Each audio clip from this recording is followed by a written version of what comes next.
অধিকাংশ ছাতায় কালো কাপড়ের ব্যবহার হয় মূলত কালো কাপড়ের তাপ শোষণ ক্ষমতার কারণে। সূর্যের আলো যে 7টি রঙের সমষ্টিতে সৃষ্টি হয়, কালো কাপড় সে 7টি রঙই শোষণ করতে সক্ষম।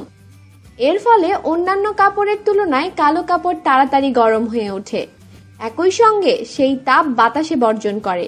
কালো কাপড়ের এই দ্রুত তাপ শোষণ ও বর্জন সক্ষমতার জন্য ছাতায় কালো কাপড় ব্যবহার করা হয়ে থাকে, যাতে একজন ছাতা ব্যবহারকারীর গায়ে সূর্যের তাপ কম অনুভূত হয়।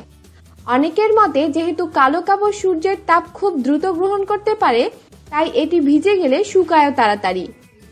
বর্ষায় ভেজা ছাতা যাতে তাড়াতাড়ি শুকিয়ে যেতে পারে, এ উদ্দেশ্যে কালো কাপড় ব্যবহৃত হয় ছাতায়। আমাদের সাথেই থাকুন এবং সাবস্ক্রাইব করুন।